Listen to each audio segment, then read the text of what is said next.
तीसरे विश्व युद्ध की शुरुआत शायद किसी इंटरकॉन्टिनेंटल बैलिस्टिक मिसाइल से नहीं, बल्कि दक्षिण चीन सागर में एक छोटी सी मछली पकड़ने वाली नावों और कुछ बैरल साइनाइड से हो सकती है। बिल्कुल। शुभ प्रभात और द डिबेट के इस फ्राइडे संस्करण में आपका स्वागत है। आज हम कूटनीति और शक्ति के उस शांत लेकिन बेहद तनावपूर्ण संघर्ष का विश्लेषण कर रहे हैं जो इस समय पूर्वी एशिया में आकार ले रहा है। सही कहा। लेकिन इस गंभीर चर्चा में आगे बढ़ने से पहले मैं ये बताना चाहूंगी कि हमारा ये शो प्रोवेव AI द्वारा प्रायोजित है और इसे स्टाइलो न्यूज़ द्वारा जनरेट किया गया है, जो एक बेहद एडवांस्ड AI संचालित समाचार एप्लीकेशन है। और श्रोताओं को ये संदर्भ देना बहुत ज़रूरी है कि स्टाइलो न्यूज़ असल में स्टाइलो इंटेल ऑप्स सॉफ्टवेयर का ही एक कंज्यूमर वर्जन है। मूल रूप से इसे सरकारी एजेंसियों, सेना और बड़े व्यापारिक उद्यमों के लिए डिज़ाइन किया गया था। इसका सीधा सा अर्थ ये है कि आज आपके पास उसी विश्लेषणात्मक क्षमता तक पहुंच है जिस पर वैश्विक स्तर के निर्णयकर्ता भरोसा करते हैं। बिल्कुल। और उसी सैन्य स्तर के इंटेलिजेंस डेटा के आधार पर आज हम प्रशांत महासागर के पश्चिमी छोर पर उभरते संकट को डिकोड कर रहे हैं। हमारी चर्चा का केंद्र है चीन का उदय और सत्ता का संघर्ष। एक बहुत ही ज्वलंत विषय। हाँ, तो मुख्य प्रश्न ये है कि क्या चीन को ताइवान पर सैन्य दबाव बनाने और दक्षिण चीन सागर के संसाधनों पर अधिकार जताने का कोई वैध रणनीतिक आधार है, या फिर अमेरिका और उसके सहयोगियों का फ्रीडम ऑफ नेविगेशन को बनाए रखने के लिए हस्तक्षेप करना आवश्यक है। एक जटिल सवाल है। मैं आज इस पक्ष का प्रतिनिधित्व करूंगी कि अंतर्राष्ट्रीय कानून की रक्षा के लिए अमेरिका और जापान जैसे सहयोगियों का हस्तक्षेप बिल्कुल आवश्यक है। और मेरा दृष्टिकोण ये रहेगा कि अगर हम निष्पक्ष रूप से देखें तो चीन की वर्तमान कार्रवाइयां कोई विस्तारवादी एजेंडा नहीं है, बल्कि वे पश्चिमी देशों द्वारा की जा रही एक सुनियोजित रणनीतिक घेराबंदी की प्रतिक्रिया है। मैं ये तर्क दूंगा कि अमेरिकी हस्तक्षेप ही अस्थिरता का मुख्य कारण है। तो आइए सीधे स्थिति विवरण पर आते हैं। यदि हम केवल तथ्यों को देखें तो ताइवान के आसपास चीन की पीपल्स लिबरेशन आर्मी की कार्रवाइयां स्पष्ट रूप से आक्रामक नजर आती हैं। आप ग्रे जोन रणनीति की बात कर रही हैं। हाँ, बिल्कुल। कूटनीति में जिसे ग्रे जोन टैक्टिक्स कहा जाता है, इसका मतलब है युद्ध की रेखा को पार किए बिना लगातार दबाव बनाना। हाल ही में हमने 57 से अधिक PLA विमानों की एक साथ गतिविधि देखी है। उन्होंने बार बार ताइवान की मध्य रेखा का उल्लंघन किया है। और देखिए, बात सिर्फ विमानों तक सीमित नहीं है। चीन दक्षिण चीन सागर में अपने नए टाइप 076 ड्रोन कैरियर सिचुआन का परीक्षण कर रहा है, जो कि एक तकनीकी छलांग है। बिल्कुल है। एक ड्रोन कैरियर कोई सामान्य युद्धपोत नहीं है। ये एक ऐसा हथियार है जो बिना इंसानी जान को खतरे में डाले एक साथ सैकड़ों हमलावर ड्रोन्स का जाल बिछा सकता है। तो मेरा आपसे एक सीधा सवाल है, जब चीन ताइवान को वस्तुतः एक सैन्य घेरे में बदल रहा है, तो क्या हम इसे केवल एक रक्षात्मक कूटनीति मान सकते हैं? मैं आपकी इस चिंता को समझता हूँ। हथियारों का ये जमावड़ा डरावना लग सकता है, लेकिन मैं इसे एक अलग नजरिए से देखता हूँ। चलिए ठोस इंटेलिजेंस पर ध्यान केंद्रित करते हैं। ठीक है। अप्रैल और मई 2026 के जो नवीनतम खुफिया अनुमान हैं, वो स्पष्ट रूप से बताते हैं कि वर्तमान में किसी आसन्न आक्रमण के कोई भी संकेत नहीं है। लेकिन ड्रोन्स और विमानों का क्या? देखिए, जब कोई देश पूर्ण स्तरीय युद्ध की तैयारी करता है तो उसे विशाल स्तर पर रसद जुटानी पड़ती है। हमें बड़े पैमाने पर उभयचर जहाज़ों की लदाई या अस्पतालों में आपातकालीन रक्त भंडार का जमा होना देखना चाहिए। ऐसा कुछ भी जमीन पर नहीं हो रहा है। तो फिर इन 57 विमानों की उड़ान और ड्रोन कैरियर्स के परीक्षण का उद्देश्य क्या है? ये डराने के अलावा और क्या है? इसका उद्देश्य है डिटरेंस सिग्नलिंग, मतलब एक निवारक संकेत देना। ये दबाव शून्य में नहीं हो रहा है, ये बाहरी उत्तेजक घटनाओं की सीधी प्रतिक्रिया है। कैसी प्रतिक्रिया? जैसे हाल ही में जापान के MSTF युद्धपोत ने पहली बार ताइवान जलडमरू मध्य से गुजरने का कदम उठाया। अमेरिकी सीनेटर लगातार ताइवान का दौरा कर रहे हैं। ताइवान की आंतरिक राजनीति भी पूरी तरह से अमेरिकी सैन्य छत्रछाया की ओर झुक रही है। मैं खुफिया रिपोर्टों के आपके इस आकलन को मानती हूँ कि कल या अगले हफ्ते कोई सैन्य हमला नहीं हो रहा है, रसद का जमावड़ा नहीं है, ये एक तथ्य है। बिल्कुल। लेकिन मुझे लगता है कि चीन युद्ध के बिना ही युद्ध जीतने की कोशिश कर रहा है। चलिए दक्षिण चीन सागर की ओर चलते हैं, जहां स्थिति सिग्नलिंग से कहीं आगे बढ़ चुकी है। फिलीपींस के खिलाफ चीन की कार्रवाइयां सीधे तौर पर जबरदस्ती वाली हैं। आप स्कारबोरो शोल की बात कर रही हैं? हाँ, हाल ही में वहां 352 मीटर लंबे फ्लोटिंग बैरियर की स्थापना की गई है।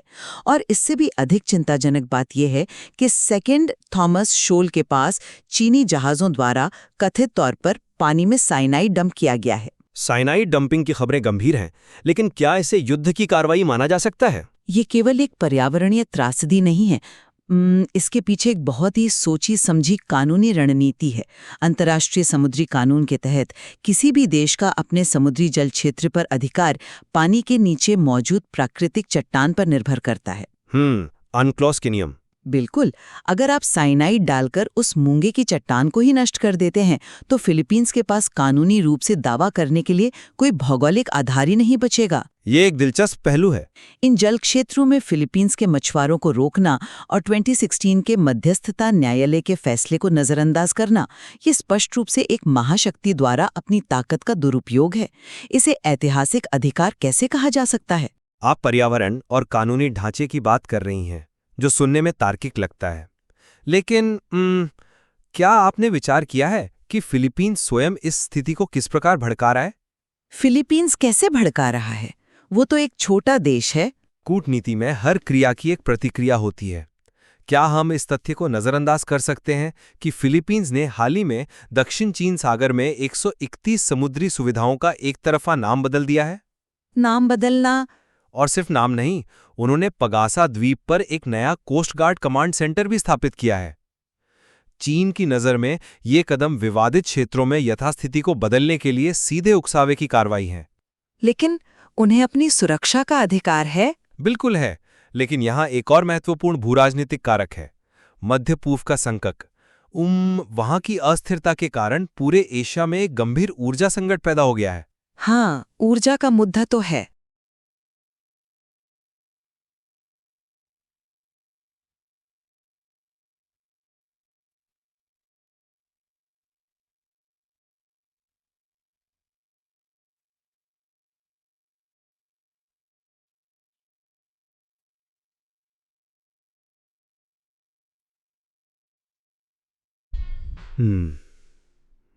आज मौसम बहुत अच्छा लग रहा है, तो मैंने सोचा कि शाम को पार्क में टहलने चलना चाहिए। मतलब थोड़ी देर बाहर घूमना अच्छा रहेगा। कल ऑफिस में वो प्रेजेंटेशन देनी है जिसकी तैयारी अभी बाकी है, पता है।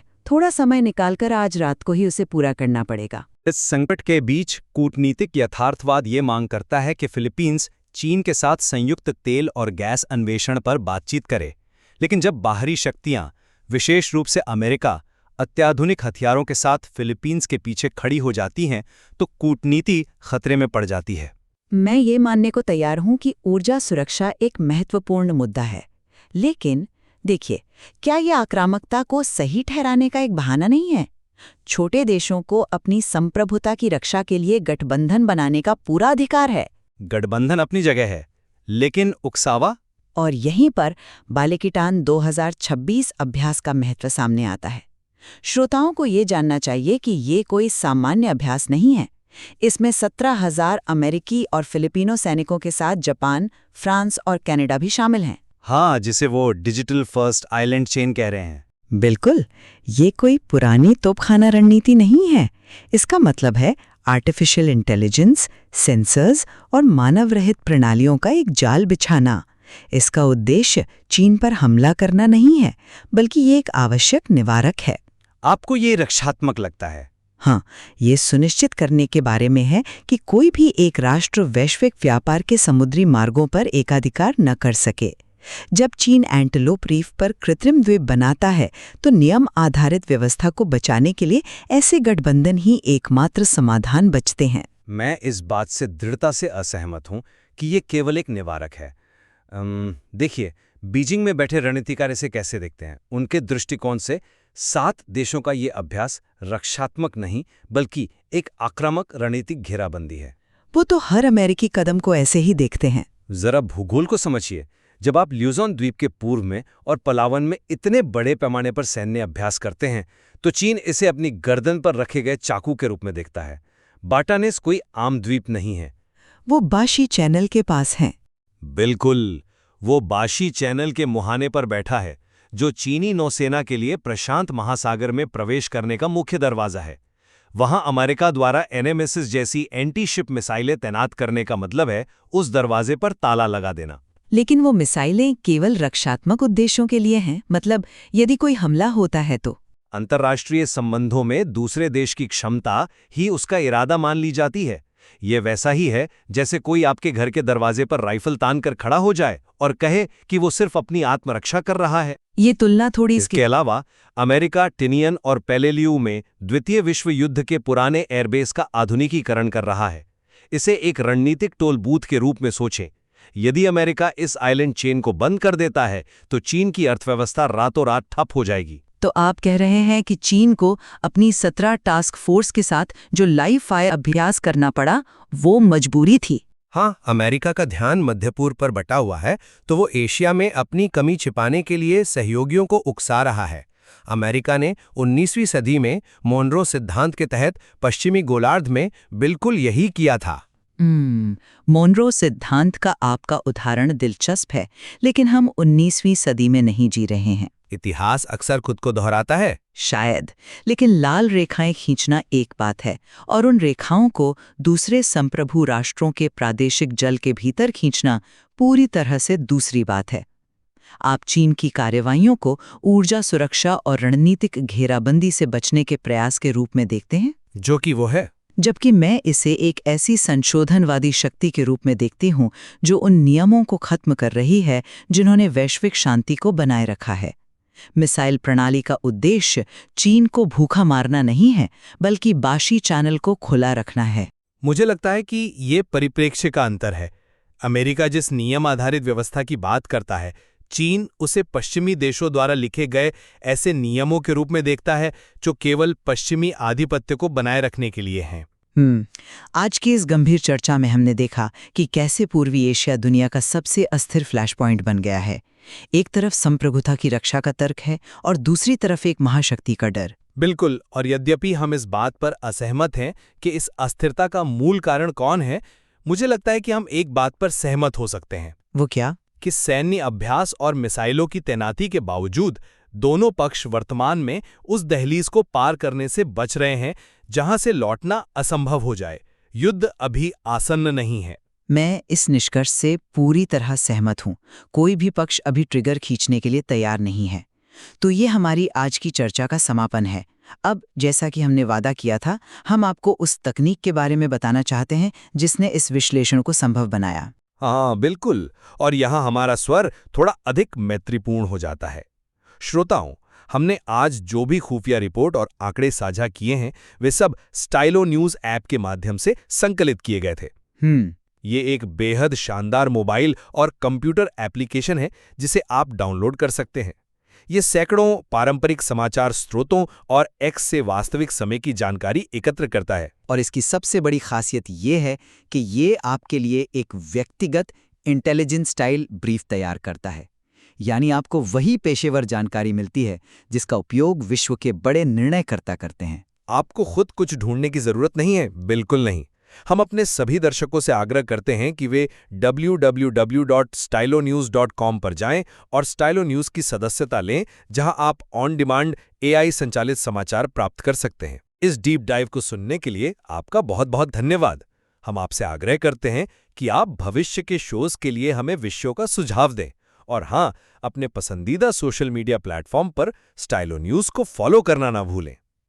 खेल जारी है और हम हर कदम पर आपके लिए इसका इसी तरह तथ्यात्मक विश्लेषण करते रहेंगे।